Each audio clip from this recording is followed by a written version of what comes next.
双眼一睁，你发现自己到了一处陌生的环境，寒风呼啸，让你连连咳嗽。还没来得及反应，剧烈的头痛顿时袭来。你的眼前好像有一道漂浮的白衣身影，那身影如同鬼魅，游荡间乎的面颊裂开一道口子，讥笑声传遍四周。下一秒，身影消散，只留下了几行幽蓝光芒的文字：世界已被诡异入侵，要想活命，谨遵守几倍规则。七娃当中有2只是鬼的话，你不能拒绝。4娃有不可告人的秘密，你必须让他毫无防备地说出来。蛇精的如意只能对葫芦娃用，对你没有作用。此娃的葫芦如果里面发出声音，请立马远离，想尽一切办法找到穿山甲，他有这一切的答案。自己消散后，头痛感觉消失，而面前的景象也开始逐渐稳定下来。我看向双手，也终于搞清了目前的状况。我好像穿越成了葫芦娃爷爷，而且这里是葫芦娃的世界，只不过这个葫芦娃世界好像跟动画上的不太一样。正想着，身后突然传来一阵尖锐渗人的声音：爷爷！我顺着声音望去，那是大娃，侏儒般大小的身体，五官却格外端正，只是双眼中的木讷，稍稍一看，便觉得脊背发凉。只见他不紧不慢地从腰间拿出一块肉饼，诡异的一笑，伸手递给我道：爷爷，你不是饿吗？大娃突然做的肉，鬼鬼吃吧。我抬手接过，余光一瞥，只见饼中模糊不清的血色肉块，彷佛蠕动般活了起来，头皮一瞬间发麻。环顾四周，葫芦娃的7条藤蔓都已枯萎，说明7个葫芦娃都已落地。可这里为何只有大娃一人？这肉饼中，血块骨节分明，肉色剔透，难似一道惊雷从脑中响起。我刚想拒绝，忽然身体一个冷战，又回想起刚才看到的规则，拒绝的话，生生被咽了下去。忽视那规则中还有一条，如果眼前的大娃是鬼的话，自己还是难逃一死，怎么办？怎么办？豆大的汗珠从我的额头滑落，苍老的面孔此刻也由于过度紧张，而在不自觉的抽搐。大娃看我的眼神也逐渐变得阴冷，好似一条毒蛇，每过1秒，狰狞之色就会更甚1分。忽然，我彷佛是想到了什么，眼中顿时闪过一道亮光，将肉饼重重地摔在地上，指着大娃的鼻子骂道：大娃，爷爷平时是怎么教你的？你的兄弟们被妖精抓走了，怎么还有闲心给我做饼吃？我还有其他事要做，我怎么能吃得下饭？大娃闻声面色先是一凝，但很快便镇定下来。听到此话，甚至连眼中的木讷之色都少了很多。只见他抬起头来，握起拳头，狠狠道：对，兄弟们都还在受苦，我们得把他们救出来。说罢，大娃便拉着我的手闪转腾挪，将我带到了一处山门，脚下如异动，抬头望去，那是一座直插云霄的山峰，一阵阵灰黑色的雾气自下而上的弥漫，让人害怕，有些心惊。按照动画里的记载，当初就是这座山洞里的蛇精妖精抓走了葫芦娃，这扇门应该是有蛤蟆精在才对啊。但现在这山峰雄壮，但山门破败，宛若两方天地。反观大娃，好似没有什么意义，径直便走上前去。我只好跟上他的脚步，步入洞府，一股强烈腐臭味迎面而来。我细眼望去，那是2只5尺大小的人形山，被吊在房梁之上，被不知什么黑水滴落，本就丑陋的面颊，更因为一道道划痕而更显得狰狞。仔细查看发现，有许多不清不楚的蛆虫，正在血肉当中啃咬，而他们的双眼一动不动地注视着我，一样的双眼，泪水的颜色很重，很明显，他们也被诡异入侵了。见此情景，我还没来得及细想，胃中便顿时一阵翻滚。转身干呕之际，大娃面色一横，抬脚便向着地面狠狠一跺，一瞬间，浊气尽数倒灌。那2只人形蛤蟆刚欲反抗，但下一秒就好像见到瘟神般，面色十分惊惧，连忙跪下一拜之后，便向着洞府深处跑去。爷爷，他们这些小妖，我记得当初2娃就是被他们抓走的。我感受着大娃的暴力，声音稍稍有些颤抖，微微道：好，那我们快点去救2娃吧。大娃闻声立马带着我深入洞府里面，在深处，我看到一个木桩，上面赫然绑着一个和大娃体态相近的人。仔细一看，那人正是2娃。在我们看到他的一瞬间，他的面色瞬间一变，连忙大声开口道：爷爷，不要过来，不要和大娃一起，我们是被他关进来的。我的脑中顿时炸开了锅，虽然一路上我都对大娃存有戒心，但如果这一切都是大娃造成的，那为什么在开始的时候没有直接杀死我，反而要带我来这里？稍稍思索，我眼中闪过一抹犀利。我明白了，这片世界虽然已经被诡异入侵，但归根结底，世界的性质并没有发生改变。也就是说，我作为葫芦娃的爷爷是有指挥的绝对权利。而我对大娃说，救其他的葫芦娃的时候，明显感觉他身上的诡异气息要淡了很多。可二娃的话，我又是否能相信呢？正当我犹豫间，大娃沉沉开口道：“你说这话是什么意思？我和爷爷好不容易来救你，你还要倒打一耙？一天，我们兄弟7个给爷爷采灵芝，我一转眼，你们就都不见了。要不是爷爷提醒我，妖精洞府，你现在怕是早被蛤蟆精给吃掉了。”大娃面色阴冷，身上诡异气息越来越浓郁，好似有一团黑雾正将他不断包围。二娃看向大娃，又看了看我，眼中惊恐之色更甚。还有千里眼顺风耳，也是7娃说中唯一能看到诡异的人。大娃夜色的话不管用了吗？与其在这里争执，其他的5个兄弟怎么办？我重重开口。只见大娃向我狠狠一瞥，但诡异气息却是少了大半。他紧闭双眼，在睁开时也是一片血丝，明显感觉到了某种斗争，终是对我低头道：“大娃错了。”我虽然面色平静，但背后早已是一片冷汗。刚才的眼神好像是要把我活活吓垮了一样，甚至那一瞬间脑中都是一片空白。虽然这片世界有本质规则，但看大娃的样子，怕是再克制不了几次就会爆发。在这之前，我得尽快找到4娃和穿山甲。我来到二娃身边，解开二娃的绑带，一手拉着大娃，一手牵着二娃继续往里走去。在这当中，原本我更加相信的二娃，我不经意地看到我的嘴角也挂着诡异的微笑，那种瘆人和不寒而栗，和大娃几乎一模一样。到底我该相信谁？晕不过半个时辰，我们走到了一处巨大的铜鼎旁。这铜鼎上花纹繁复，一阵阵的高温热浪从铜鼎旁向外扩散出去。在铜鼎的上方，我看到了3娃、4娃、5娃、6娃，他们全被绑住，身上都是狰狞的伤口，看上去奄奄一息。快叫他们下来！大娃闻声立马上前抓住4人，便向后退去。4人落在地上，直接便瘫软在地。我让大娃去守洞府，前面让2娃去守洞府，后面自己来照顾。4人1刻钟后，3娃和4娃都醒了。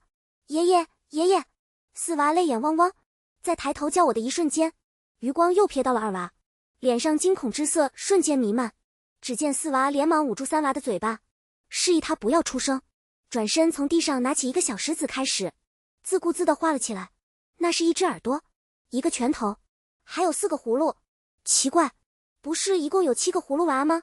为何只画4个？如果前面的耳朵和拳头是大娃和2娃，那7娃呢？我拿起石子再画了一个葫芦，并在上面写了7字。4娃面色瞬间大变，赶紧抹掉痕迹，刻意在耳朵、拳头、葫芦下面画了击痕，好似在说7娃是不能提及的，存在只有4个葫芦娃，大娃和2娃就是鬼。虽然猜到了部分，但此刻听到还是有点口舌生涩。我只是慢慢安抚3娃、4娃，并等待5娃、6娃的苏醒。这铜鼎应该是要喷火才对，可为何这片洞府一个妖精都没有呢？甚至连那蛇精和蝎子精直到现在都还没见到。我来到铜鼎旁，环顾四周，终于在一处不起眼的角落里发现了一块黑色的鳞片。我不动声色地收下，顺着梯子我来到了铜鼎的上方，只见里面浑浊一片，正有不断翻滚的水泡，带出沉闷的恶臭，稍稍一闻便让我直皱眉头。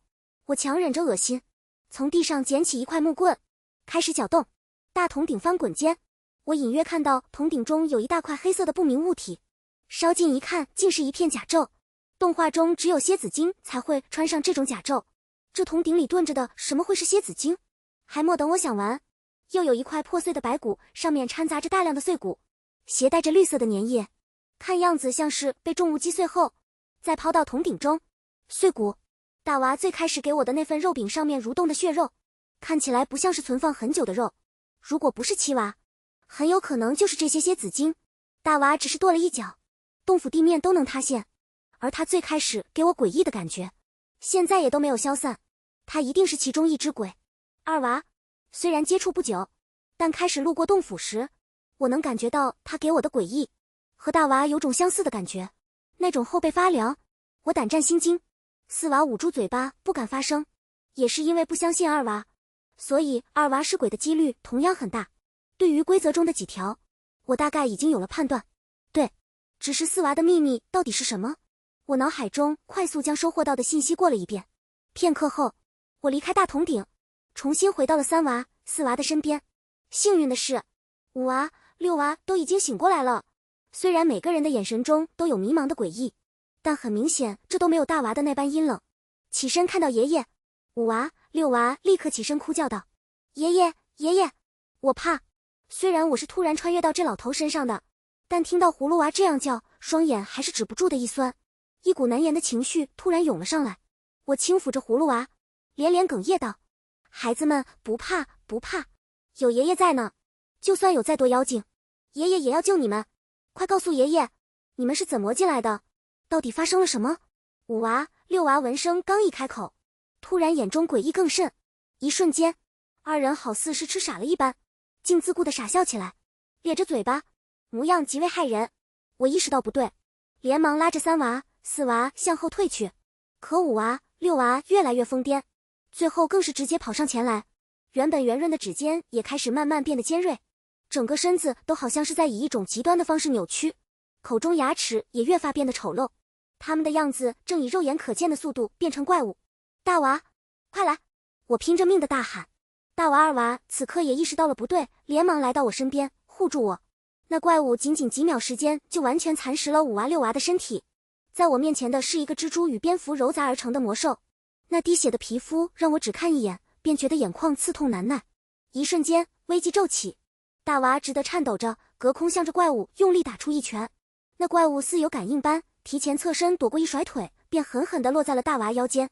大娃吃痛倒向一侧，但很快就又重新站起身来，一甩阴冷，更有一丝残忍的兴奋，畜生就该被做成养分。大娃嗤笑着，一边被怪物鞭打，一边又站起来继续僵持。双方互相缠斗，好像都感觉不到疼痛。大娃是强烈的诡异，而那怪物只有狂暴。怪物抬起头来，血红的眼珠急速转动，而他的口中此刻也凝聚了一道快速旋转的水流，漩涡夹杂着胃中不知名的绿色粘液，向着大娃射出一道道水柱。那水柱在碰到东西的瞬间，立马便对墙面形成了腐蚀，数秒的时间，金铁都能斩断。大娃急忙闪躲，一边耷拉着脑袋，但身体的本能还是让他一一躲开了。许久攻击落空，怪物便再次一嘶吼，这次他的身形逐渐消散，被大娃击中位置传来一阵极快的破裂声。大娃立马双手交叉，向着上方格挡，可下一秒，砰巨大的力量瞬间落下，甚至都让一旁沙石倒卷而去。大娃整个人如同断线的风筝，向着墙壁直直飞去，墙壁立马便被砸出一个大坑。大娃捂着胸口，嘴里一大口鲜血喷出，四肢极为虚弱，刚刚起身就直接瘫倒在地，动弹不得。见此情形，二娃嘴角不可察觉的轻轻一笑，三娃、四娃也不来得及多想，同样上前，一个全身金光笼罩，一个被火焰附着，一晃一晃，如同两尊大佛。爷爷，你退后，五娃、六娃的仇我们来报。二娃开口，你保护好爷爷。四娃向着身后开口，便飞向那滴血怪物，一拳一脚间携带着大量的红芒闪烁。看到此景，我竟然都有些呆住，原来葫芦娃这么厉害，还以为大娃就已经是很厉害的存在了，莫想到比起三娃、四娃，意识到有些不够格。我看着洞府中缠斗的红黄流光，神色略微有些呆滞。二娃拉着我的手，急忙沉声道：爷爷，三娃有一身铜头铁骨，金刚不坏，四娃能吞吐火云变化，本事了得，不用担心，他们一定能打过的。可是爷爷，你不觉得这很奇怪吗？五娃、六娃刚刚苏醒，一个便发生了什么事，立马便开始疯癫，只是变成现在的样子。爷爷，你还记得在前面的洞府发生什么吗？我表情先是微微一震，但很快便恢复如初，不紧不慢地回应道：二娃，你前面说大娃抓的你们，你有什么证据？二娃指着前面晕倒的大娃，恶狠狠地说道：那日我们七兄弟采摘灵芝，本来一切都挺顺利，但突然来了一场大雾，让我们所有人都走散了。在朦胧中，我清楚地看到有一只幽魂妖精不断地咧嘴讥笑，那声音震耳欲聋，好似能穿透般让我全身酥麻。没一会，我便被那奇幻的感觉迷晕了。当我醒来时，我发现除了大娃之外，我们兄弟六人都被绑在了灵芝树下。那绳索异常坚固，我们兄弟六人尽管使出全力都没法挣脱开，直至大娃来到我们面前。他脸色极为难看，眼中更是阴冷到了极致，这样的大娃我也是第一次见到。我是除了你之外和大娃待的时间最久的。我本想开口，可大娃说了一句话让我全身发冷。他说，我们都是该死的畜生，作为养分，应该尽早入土，以供七彩莲花再次出现。说完后，只见他向着我们一挥手，我们立刻便昏了过去。等我醒来的时候，就看到你带着大娃进来。我默默听着，尽管面色沉稳，但内心却早已是泛起滔天大浪。这二娃在我一开始的预估中，基本也可以断定为鬼，但此刻他和我说了这么多，他怎么能一点变化的波动都没有？甚至在我的感觉中，他的诡异之气也没有太大的波动。反观五娃六娃，他们只是想到还没说出来，便已经变成了极为恐怖的怪物。这一切我也是始料未及。正当我思索间，一阵阵呜咽声再次响起，侧脸望去，那是三娃原本金光环绕的身体，此刻光芒也已消散了大半，全身上下也只有手臂能挡住怪物的穿刺，每一次的抵挡都会异常吃力。二娃，这样下去不是办法，那怪物对疼痛免疫，继续拖下去，我们必死无疑。你的千里眼能看穿这片洞府吗？二娃稍稍思索，便立刻点头道，没问题，只要是没有前扰的地方，我都能看得一清二楚。我连忙让他向着洞府深处望去，看里面是否有破局之策。只见二娃双眼一闪，两道亮光从眼眶飞出，化作光团，又以极快的速度环绕洞府一圈后，便又落回了他的眼中。霎时间，一道画面在他眼前浮现，那是一个人手蛇身的女人，正在祭坛中央摆弄如意，而如意散出的波纹分毫不差的都落在怪物身上。她是蛇精，她在下一层洞府，在祭坛上面是她控制了五娃六娃。二娃急忙开口，我赶紧拉住。二娃带着大娃向前奔去。忽然，怪物向着地面猛地一踩，顿时洞府又开始摇晃，大量的碎石落下，轰鸣声只是一瞬间便让二娃双耳冒血，疼在地上翻滚不停。而我脚下的地面也出现了许多大小不一的孔洞，孔洞下方只有一片深邃的黑暗。该死，肯定是那蛇精知道位置暴露了，让那怪物来断后。不好！我虽然尽力调整了身位，但年老的身体始终跟不上我的思想。刚想着挪动脚下，下一秒地面陡然裂开，仿佛是有吸力般强大的引力，瞬间便将我拉了下去。连同我一起的还有疾驰而来的四娃。爷爷，爷爷，别怕，四娃保护你。四娃赶紧将我拖住，吹出一口蒸汽，化作云团，将我层层包住。好半晌后，才缓缓落到了地上。爷爷没事吧？三娃还在上面，他一个人撑不住啊。四娃眼中晶莹闪烁，虽说仍然默默诡异，但相较于之前那种感觉直接少了大半，甚至在他的眼睛里还出现了其他葫芦娃没见到过的亮光。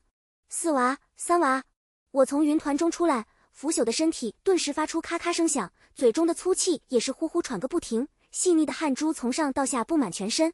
这一系列的危机几乎都没有让神经放松过，如今落到地底溶洞，可谓九死一生。孩子，别怕，快告诉爷爷这里是什么地方，咱们得想办法救他们。咱们啊！钻心的疼痛从腰间发出，仔细一看，原来是有一块尖锐的石子卡在了肋骨缝隙，稍稍移动便会撕裂伤口，让石子与血肉白骨摩擦，看上去相当痛苦。我疼得脸扭成了麻花状，缠着四娃，艰难地来到了一处小坡前，坐下，没有犹豫，我举起右手，将左手手指伸进腰间伤口处，顺着皮肉一寸寸地向上摸索。啊！钻心的疼痛袭来，如同腰间贴上一块烙红的铁块，每寸寸移动都会疼痛剧烈。爷爷，你怎么了？爷爷，孩子忍不了，受伤了。但爷爷将石子取出，你要第一时间用火把将我的伤口封住。爷爷能不能活下来，就全靠你了。我此刻面色苍白，忍着剧痛开口。对我这副身体而言，一点磕碰都能卧床不起，若是出血感染，怕是都撑不过一炷香的时间。眼下唯一能止血的办法就是用火焰焦灼皮肤，起到缝合的作用。我抬头向上望去，原本漆黑一片的洞穴，此刻也更加深邃。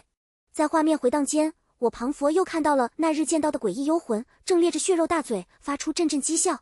忽然，我摸到了那片石子，强咬着牙，用拇指紧紧扣住后，向着外面猛地一扯。一瞬间，刺痛消失，取而代之的则是潮水般的炙热。我瘫倒在地，双眼一闭，直接痛得晕死过去。对于一个60-70岁老头的身体，能在诡异的洞府中经历这么多，也算是到达了极限。只是我不甘心，对于这片世界，我很不甘心。自己明明已经找到了6只葫芦娃，在找到最后一只凑齐7只之后，就能知道他们的使命。就算不用找到穿山甲，我也有能力凭自己发现世界的诡异起源。可一切都被那蛇精的如意毁了，而这副身体也无法再继续支撑我发现真相。不知不觉间，不知道过去了多久，我在迷茫的黑暗中独醒。忽然一道亮光吸引了我，凑近一看，那是一只半透明的穿山甲，幽蓝的光芒闪烁。在我注意到它的时候，它也一样看到了我，而四周的空间在这四目相对的一刹那开始急剧收缩，直使我双眼睁开，再次看到四娃。爷爷，你醒了，吓死我了，我以为再也见不到你了。你的伤口，我用我的葫芦叶盖上了，没想到竟然直接让你的伤口愈合了。我迷糊之间低头望去，果然腰间狰狞的伤口消失，取而代之的则是一片葫芦叶纹路的肉色印章。呼，四娃，爷爷没事，爷爷就是太累了。可是你们是怎么来到洞府的？你现在能告诉我了吗？我望向四娃，眼神和之前大不相同，因为在那片迷失的黑暗中，我好像发现了我一直忽略的一个点。鬼可能不是单独存在，大娃和二娃身上很有感觉，大娃和二娃只是一只鬼的两半魂魄，故而时而清醒，时而诡异。而所谓的世界法则，很有可能只是一个诱饵，让我进入另一个结局的诱饵。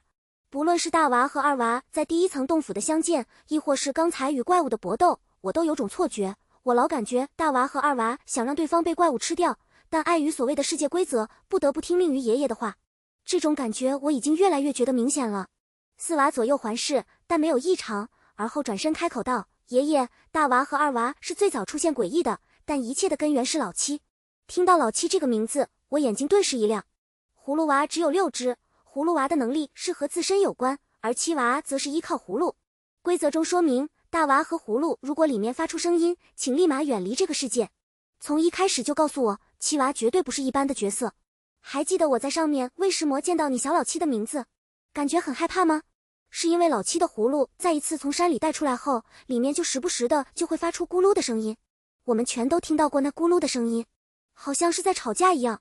每一次听到都会感觉头晕脑胀，全身麻木，对任何事情都提不起来兴趣。后来我们兄弟6个为了把葫芦弄走，野地准备了去山上采摘灵芝的计划，目的是为了分开行动，然后趁着七娃不注意将他的葫芦丢掉。可没想到大娃和二娃被发现了。我亲眼看到那葫芦瓶子里飘出来2团白雾，在2人身上转过一圈后又回到了瓶中，而七娃也自己离开了山上，再也没有出现过。在那之后，大娃和二娃就变了。大娃越来越残忍，开始将山中的野兽直接开膛破肚，生吞内脏。二娃则是每天都在看向如意洞的方向，一个劲的傻笑。而如果在他们面前提起七娃，他们瞬间就会变得狂暴。如果要说狂暴，那怪物和他们很相像。我听到四娃说了这么多，不知为何心里倒是一松。也许是经历过鬼门关，也许是对一切有了更新的判断，我此刻已没有了当初的迷茫与害怕。忽然一个声音在娃耳旁响起，火娃说出秘密，获得新的规则提示。此娃就在如意洞上的山峰当中，只有琼浆玉液才将它能引诱出来。如意的口诀是如意如意顺我心意，快快显灵。溶洞最下方的莲花盘是一切的终极。再次响起的规则之音已经没有让我觉得很害怕，而提示的几条规则说是规则，更像是指引，是这片世界的规则在指引我一步步的找到真相。而对于清明的人而言，规则也不再是束缚，而是最好的利器。我微笑着拍了拍四娃的肩膀道：四娃，看来这一切的始末我已经渐渐明白了，不过在这之前，我还需要你帮我一件事。四娃目光如铁，连连点头回应道：爷爷，你说四娃能做到的，一定会全力以赴。我满意的笑了笑，随即便指着四周的溶洞，轻声道：四娃，我要你把全身的火气都对着下方土地尽数倾泻，千万不要露出来，让土地一直处于炙热的状态，怎么样，能做到吗？四娃闻声重重的点了点头。只见他伸出双手，里面稚嫩的肌肤瞬间便被火焰笼罩，抬起手来向着下方土地，便是一拍，一股浓烈的炙热感翻江倒海般涌入地下，而原本暗沉的地面此刻也逐渐开始渗出丝丝红光。我顺着溶洞向里面侧耳好半晌后，突然一声簌簌的穿梭声响起，我立马向前一指，大声喊道：四娃，那是穿山甲，快带我抓住他！四娃满身汗水，但此刻也顾不上疲惫了，连忙将我拉起身子，化作一道长虹，直奔那刚露头的穿山甲而去。啊！救命救命！我错了，小的错犯大人领土，小的知罪，还请大人有大量能放过小的这一回啊！还没抓到穿山甲，他立马便倒在地上，双手向前匍匐，毕恭毕敬的开口，神色当中惊恐与慌乱，强烈紊乱的呼吸声在寂静的溶洞内显得格外清晰。小甲，你还记得我吗？在我的记忆中，当初就是因为他钻破料如意山，不小心放出了蝎子精和蛇精，后面带我找到七彩莲蓬，这才得到葫芦娃的种子的。没想到他现在竟还在这里。穿山甲看了看我，又看了看四娃，盯着我们的眼睛看了一会儿后，忽然扑通一声跪下，连连哭泣道：爷爷，我错了，我又犯错了。这一切都是因为我钻山破开了一个盒子，那盒子里有2只鬼魂，每天都在我梦里缠着我，让我睡不着觉。我知道七娃的葫芦可以炼化所有妖精，我就让他用葫芦把鬼魂吸走了。莫想到所有人都变了，所有人都变得十分诡异麻木，原本欢声笑语的大家都因为我带来的鬼魂弄成了今天的局面。爷爷，我错了。穿山甲抱着我的小腿，晶莹的泪珠不断的滑落。我轻轻抚摸着他的头，语重心长道：知错能改，善莫大焉。既然已经发生，就不要再纠结过程了。小甲，我们要救大家才行。这片溶洞，你有办法能带我们出去吗？穿山甲抹掉眼泪，一边点头，一边指向一旁的墙壁。爷爷，我能穿山破土。这一面墙土质松软，可以直接通到上面的洞府当中。我闻言双眼一亮，拉起四娃和小甲便开始制定策略。约莫过了小半个时辰，策略已经定好，而穿山甲也爬到墙的一侧，闭上眼睛，发出巨响，以极快的速度向上方跑去，身后的土堆更是以肉眼可见的速度隆起，模样极为壮观。此刻的上方洞府第3层的祭坛当中，正有一只蛇精扭动身姿，双眼凝重的挥舞如意。在它的旁边有一堆幽蓝色的火焰，看上去极为绚丽，但若稍稍靠近，便会发现那幽蓝色火焰与普通的火焰的温度天差地别。这蓝火乃是蛇精妖丹所化，蕴含数千年来被葫芦山镇压的妖气，旁人若是沾上一丝，立马便会化为灰烬，连同筋骨瞬间消散。该死的葫芦娃，你们杀我夫君，我定要你们拿命来偿。可怜我们修行数千年，只是为了长生，可你大娃竟然将他活活生炖，更是随意侵入我如意洞府，拿我的兵士当奴隶。若不是我用一半精血献祭，如意抹掉你们的部分记忆，怕是现在如意山峰都要被你们踏平。但是我不会让你们死得这么痛快的，我夫君受到的折磨，我要你们加倍承受。蛇精轻声慢吐，字里行间充斥着浓浓的杀意。那狭长的蛇眼如同寒刃，稍一对视，便会全身僵硬，气血凝固。在祭坛上有4条捆绑的丝茧，仔细一看，里面正是沉睡的大娃、2娃、3娃，还有5娃、6娃合成的蜘蛛怪物。虽说蛇精残忍，但他身上的诡异气息是最少的，甚至比和爷爷一起的4娃还要少。他能保持清醒，虽被蛇意入侵，全靠他手中的宝贝如意。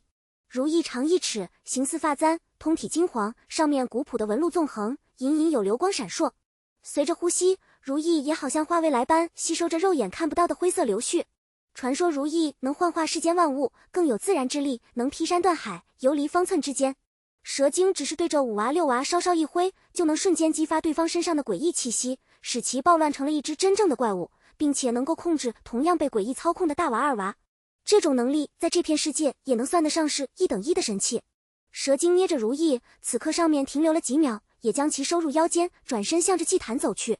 只见他割破手指，立马流出鲜红的血液。如意一看到血液后，立刻发疯般的贴到伤口处，如同蚂蟥开始贪婪的吮吸。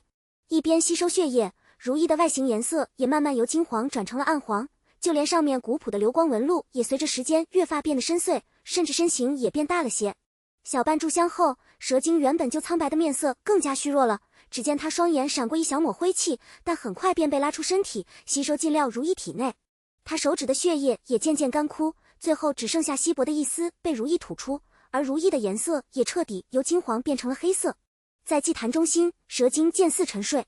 这如意果然强大，数千年的道痕，半炷香就被全部吸走了。不过只要他能恢复，即使是千年道痕，我也心甘情愿。双眼皮暗暗的开口，看向千洞府外面，深深叹了口气。此刻，第1层洞府角落，离地面数米的溶洞当中，2人一穿山甲，正匍匐着身形，贴着耳朵不敢作声。约莫半炷香前，他们就已经到了此处，可在这狭窄的空间中，他们隐约听到了蛇精的对话，为了保险起见，这才停下。如今上面的声音消失，蛇皮滑动的声音也渐渐远离。看着4娃神情有些困惑，我轻声开口：4娃，我一直很好奇，那些紫晶是怎么死的？你们被绑在铜鼎上，但却没人割开绳子，让你们掉下去，反倒是那些紫晶被铜鼎碰成了肉泥。还有2娃在第1层洞府，同样只是被绑住，却没被门口的蛤蟆精吃掉，这不对啊，是不是很不符合逻辑？4娃想了想，但很快还是摇了摇头道：爷爷，我也感觉很奇怪。我们兄弟4个是被大娃扔给蝎子精的，他将我们绑住后用迷药灌晕了。我们迷迷糊糊中看见洞府2层的那口大铜鼎，就是他带着蛤蟆精制起来的。按理说，我们应该早就被炖成了肉汤，可自始至终，我们都没有感到半点痛苦。难道是那2只蛤蟆精有反骨杀了蝎子精，然后被蛇精发现做成了飞尸？我听着四娃的话，思索了半天，隐约还是有点奇怪，但半晌后仍是摇了摇头，指着头顶上方对四娃和小贾说，有些事情我们只能后面再去印证了。不过就上面的声音，我可以判断蛇精应该是对如意进行了某种献祭，这种献祭可以复活蝎子精，但因此蛇精也同样元气大伤，如意也需要时间来炼化这个机会，或许是我们抢夺如意最好的机会。等上去后，一切都按照我们在溶洞的原计划进行。四娃和小贾闻声点头，而我们距离地面的距离也越来越短了，5米、4米、3米、1米，簌簌。随着一声细微的破土声，我们精准地来到了第3层洞府最角落的位置。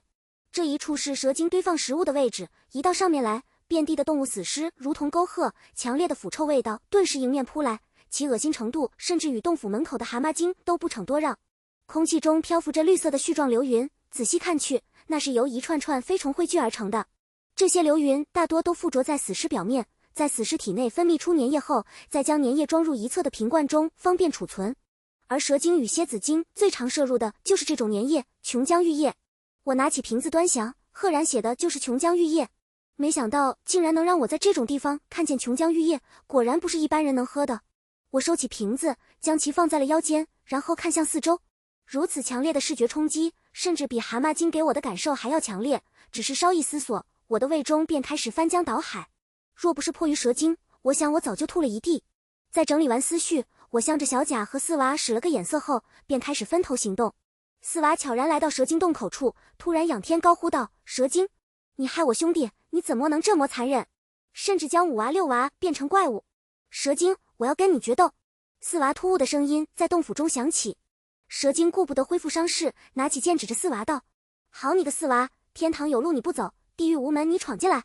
原本我已经打算放过你了，没想到你还敢主动上门。”蛇精话到一半，突然面色一冷，死死盯着另一侧道：“老头，出来吧！你们这点伎俩，在我1000年的道行面前算得了什么？姑奶奶是蛇精，靠的不是这双眼睛。”话语落下，狭长的双眼狠狠一瞥，蓦然间，我好似落入一处冰窖，大娃、二娃每一寸肌肤都感受着刺痛的冰冷，那感觉强烈且真实，一时都让我无法分辨是现实还是虚幻。四娃怒不可遏，身上火焰顿时笼罩，深吸一口气，吼出一口热浪，狠狠地朝蛇精喷去。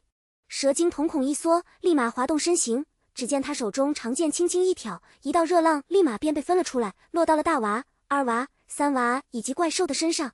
哈哈哈哈，四娃你不乖，快来和我们玩吧！大娃、二娃、3娃和怪兽几乎是被火焰炙烤的瞬间便都醒了过来，他们的眼中全部都被灰色占据，起初还有一点清明，在此刻也尽数消散。蛇精慢悠悠地来到座椅旁，冷笑着打趣道：“四娃，我倒要看看是你厉害，还是你这几个哥哥厉害。小心哦，再伤着你爷爷，那我可没办法了。”蛇精看着四娃笑笑，眼中一片戏谑。四娃面色凝重，但并不慌乱，他狠狠喊道：“大娃、二娃，你们这样做对得起爷爷吗？爷爷生养我们，就是为了看我们互相残杀的吗？3娃、5娃、6娃，你们快醒醒！爷爷遇到危险了，我们要保护他。你们忘记我们的使命了吗？”一连串的反问，丢出下方没有任何反应，唯一有变化的，则是他们的狂暴气息更加浓郁了。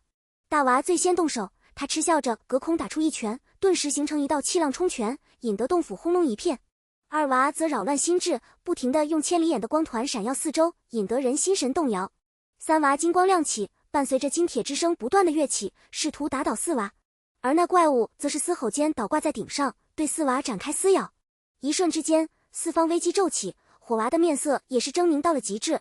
只见他闪转腾挪，不停地晃动身体，一边散出火焰的同时，也在尽量规避雨点般的攻击。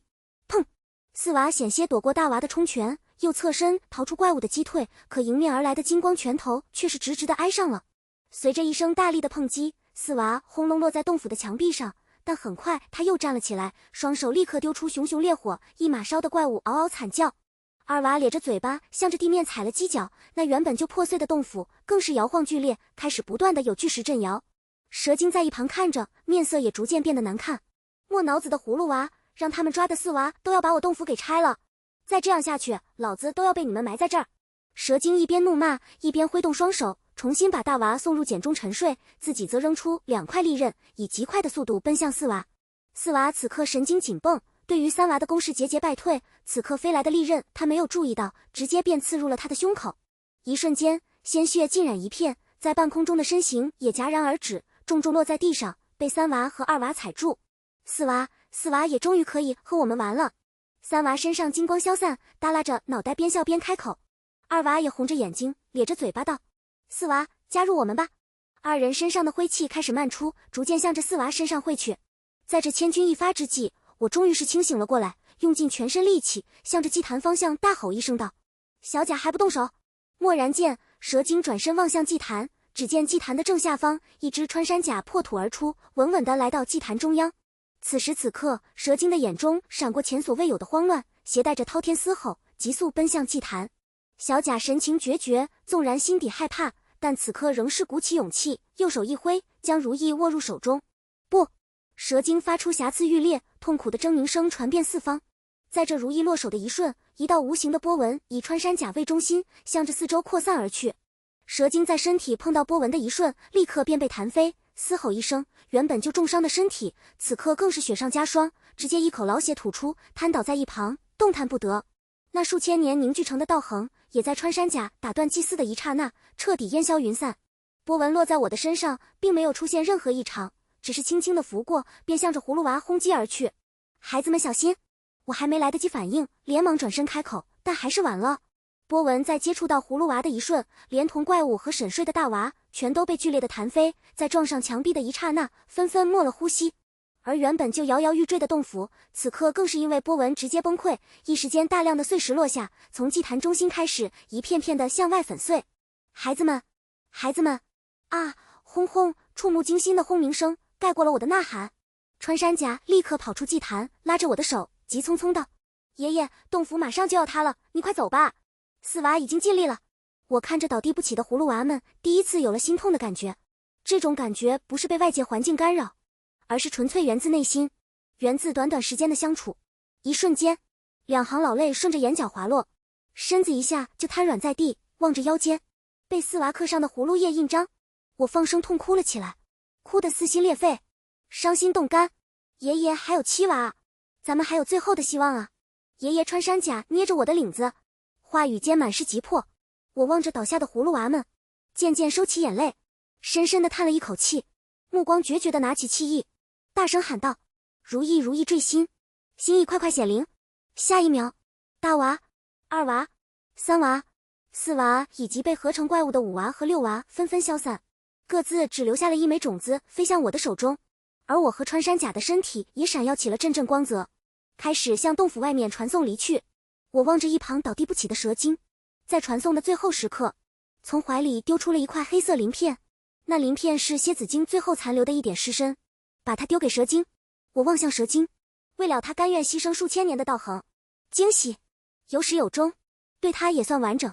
轰轰烈烈的如意山顿时降下了1/5的高度，而如意洞也在声声巨响中从此化为尘粉，再也不会出现在山峰的另一侧。我和小贾的身形缓缓露出，他看向如意山处漫天的尘埃，原相也更孤独，好像也更加沧桑了些。小贾，这片如意山我自己上去，你就在山脚下等我。若是我回不来，你一定要找到溶洞下面的莲花盘，那里有一切的终极，为了葫芦娃，也为了我们自己。小贾保重。我望向小贾，勉强挤出一抹微笑后，转身便向着山峰走去，逐渐消失在了迷雾当中。小贾看着我的背影，没有说话，只是目光坚毅地看着这一刻。他也成长了。如意山峰脚下黑色的雾气绵延无尽，风声与林木夹杂的摇曳声，庞佛歌谣回荡在一处处山石间与洞府内部。此处并没有刺鼻的恶臭，也没有到处四散的肉泥，除了被黑雾笼罩，倒是山清水秀，一片宁静。说是宁静，不如说是寂静。此地的诡异程度，是我所见过最强烈的地方。只是在山脚稍稍停留，就感觉到体内阵阵燥热，臂处更是有些瘙痒。黑雾中似乎有一道人影，正睁大眼睛注视着我。我强忍着头皮发麻，重重地叹了一口气后，脚步迈出，在岩山中行走。在山的路上，雾中好像有一连串的画面闪过。起初我并没有太过注意，但后面一道熟悉的身影闪过，顿时让我心里一惊。那是一个5尺左右的人形背影，佝偻着身躯，拄着根棍子，那一身全是异样的毛发，尖嘴，招风耳，形象赫然便是孙悟空。只是他的眼睛不是充斥着灰色的诡异，给人一种神秘的危险感觉。除此之外，我看到了越来越多的诡异身影，猪八戒，好像白龙马，袁大仙，更加诡异的是，还有喜羊羊、灰太狼、光头强等等。动画人物也都出现在了灰色的雾气中，无一例外的是，眼睛里都充满了灰色。到底是什么意思？此地的诡异程度再一次超过了我的认知。还有那些可怕的动画人物，怎么会出现在如意山里面？这分明都不是一个世界的东西，怎么会和葫芦娃一样被诡异入侵？难道一个可怕的念头在我的脑中闪过？这不敢去相信，但也没办法否认，有可能刚才出现过的动画人物都是被这种诡异入侵过。而这诡异也不是单单存在于葫芦娃的世界，而是能穿梭平行宇宙，甚至是时间都能改变。他们进入无数动画世界，其目的就是想奴役动画人物。可这样我又能改变什么呢？怎么可能？我不敢相信。但随着灰色画面越来越多，也越来越真实，我也同样迷茫了。突然在我眼中闪过灰色的一瞬间，怀中如意突然冒出金光，下一秒一道道刺眼的光线划破，雾层里面似是有惨叫声回荡，携带着黑雾连连向后倒卷，而我眼中的灰气也被如意吸收，整个人如同力竭般瘫软在地，全身被汗水浸透，苍白的发丝更是湿成一缕，抚着一旁的石头，还需一口喘息。好可怕的感觉！刚才一瞬间，我能明显感觉到那诡异进入了我的身体，庞佛吃掉了我的灵魂。还好有如意，不然我来到山上必死无疑。我表情凝重地看了看如意，心有余悸地再次收回怀中，环顾四周，那黑雾似是有些忌惮如意，后退的距离也和之前多了2倍有余。我抬头望去，一处不起眼的洞府落入眼中，天府。这是什么地方？动画里从来都没有提到过。除了如意洞之外，还有一个天府的存在。如果不在原有的规则里面，那么此处应该就是诡异的起点。等等，我脑子中突然闪过一行文字：永远不要去如意洞的最后一扇门。难道如意洞的最后一扇门就是天府？稍稍思索，在如意洞的第3层中，好像确实是没有通往下一层的门。庞佛如意洞被毁，这天府又在如意山上，是不是就意味着它正好是缺最后一扇门？一道道念头升起，好似头脑风暴，在激荡着我的思维。半晌后，我深吸了口气，像是下定了某种决心般，从口袋中翻出一瓶绿色浓浆，将它尽数倒在了一旁的石缝当中，随后便快步后退，找到一处巨石角落，开始暗中观察此娃。就在如意洞上的山峰当中，只有琼浆玉液才将它引诱出来。这句规则是四娃说出秘密后的奖励。好在洞府第3层先找到了它，不然现在去找怕是都无从下手。1分钟、3分钟、5分钟，时间一点点的流逝，那绿色的浓浆也由于时间的缘故变得墨绿，其上的味道也更加刺鼻难闻。我强忍着恶心，眼眶憋得通红，但却不敢有一点轻举妄动。这琼浆玉液只有1瓶，目的就是为了引出七娃。若七娃在山峰中单凭味道，很快便能寻迹而来；若是我风吹草动，只怕是会打草惊蛇，功亏一篑。又过了小半炷香的时间，此地的恶心程度已然滔天，在这数十米的空间中，甚至都能让人窒息。突然，洞府此刻缓缓裂开了一道口子，一道猪肉般的人影出现在了洞口。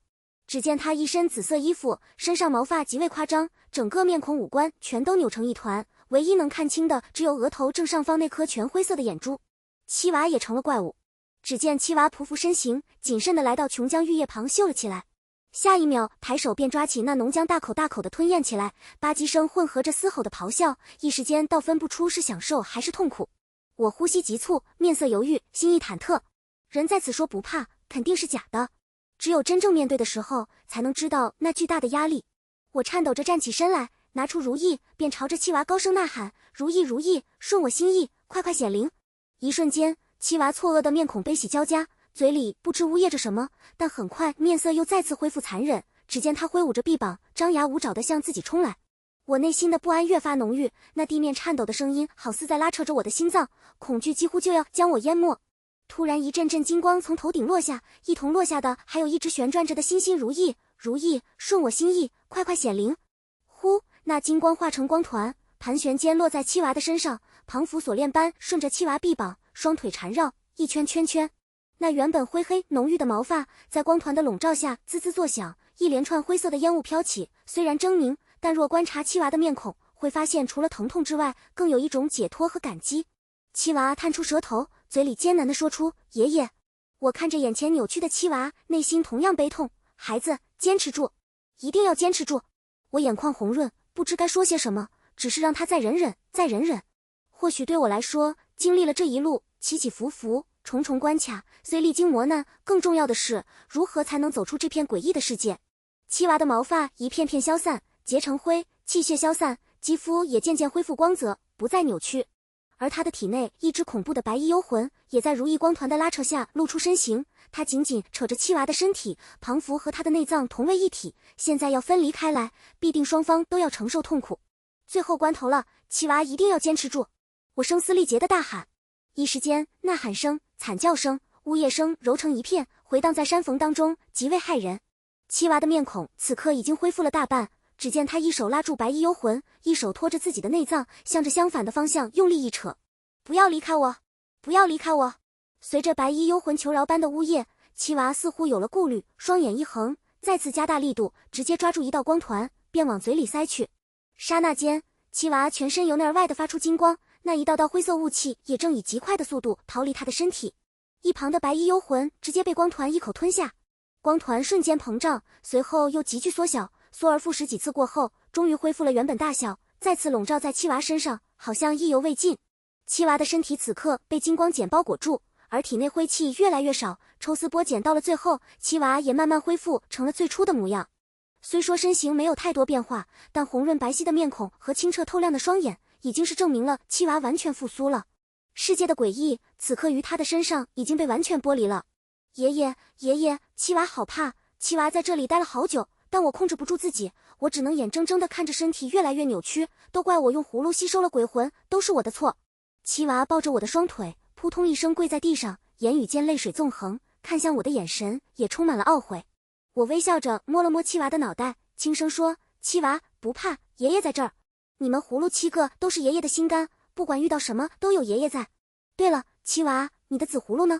那是一切的根源，我们要将它带到溶洞莲花座上，只有那样才能消除世界所有的诡异。”七娃闻声面色懊恼，颇为自责地叹了口气道：“那天我帮小贾抓住了2只幽魂后，就感觉整个人都迷迷糊糊的，当时我就觉得不对劲，但我没有想到是和葫芦里的东西有关，直到后面我看到大娃二娃他们都变得很麻木，有时候还会莫名的露出牙齿，自顾自的在镜子面前狰狞，而且他们身上的气息和我那天吸收的2只幽魂格外相近，那时候我就知道了，我葫芦里的东西已经在无形间影响了大家，于是我来到如意洞下，把葫芦丢到了悬崖下面，本以为这样就可以让大家恢复，莫想到七娃一边开口一边叹气，说到最后声音越来越小。我握住七娃的手，目光坚定地说道：“七娃，人非圣贤，孰能无错？做错了事不要紧，做错了就用力去改正，把眼泪收起来，你是老七，但也是最后的英雄。”突然，我的脑中再次闪过一串熟悉的声音，夹杂着一串文字，快速掠过。好一会儿后，七娃看着我有些疑惑，轻轻地点了点我。而我慢慢收起思绪，没有言语，只是摸了摸他的脑袋，就带着他走下山去。爷爷，带你去救大家。我带着七娃离开天府，隔着老远就看到穿山甲在山脚下欢快地摇手呐喊：“爷爷爷爷！”我就知道你能成功。还有七娃，能再见到你真好，我还以为再也见不到你了。我微笑着，一手拉着穿山甲，一手拉着七娃，缓缓说道：“还剩最后一件事了，七娃、小甲，你们愿意陪我走完剩下的路吗？”七娃和小甲重重点头。而我掏出如意，随即也开口道：“如意如意，顺我心意，快快显灵！”嗡嗡，随着如意星光闪烁，我们的身形也缓缓消失。在出现时，已是到了当初的溶洞当中。溶洞最下方的莲花盘是一切的终极。小甲，帮我挖到最深处吧，那地底世界的莲花盘才是一切的终极。小甲轻轻点头，转身便探出利爪，向着下方挖去。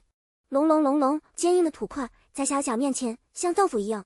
几分钟的时间，一个贯通上下的通道就搭建完成了。走，咱们去看看那莲花盘。我拉着小甲和七娃纵身跃下通道，伴随着沙土的滑落摩擦，我们来到了一处偌大的地面上。这地面一望无际，而随着我们观察，上方的溶洞也缓缓消失，留下的只有漆黑一片的夜。在地面的远处，好像有一片湖泊，在湖泊中心有一道七彩颜色闪耀，而七彩当中正是那七彩莲花盘。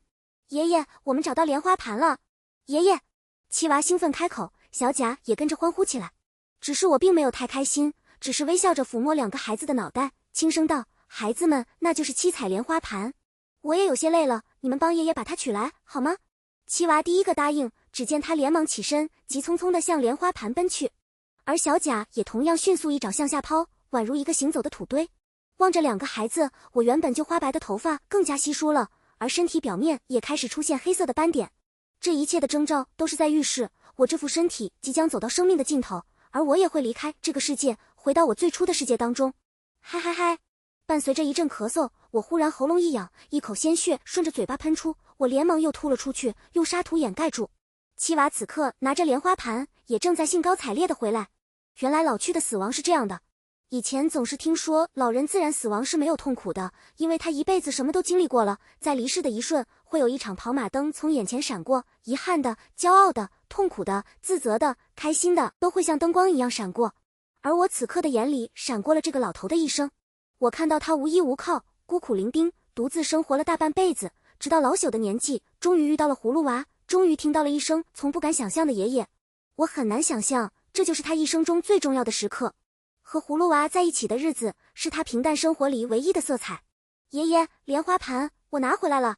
爷爷，你怎么了？你好像很累的样子。七娃捧着莲花盘，眼里担忧之色浓郁，因为他很明显地感觉到爷爷比刚才虚弱了。这种虚弱并不是疲累导致的，而是生命走到了末尾的油尽灯枯。爷爷，你怎么了？你别吓我。爷爷！七娃赶忙放下莲花盘，立刻上前抱住我的腿。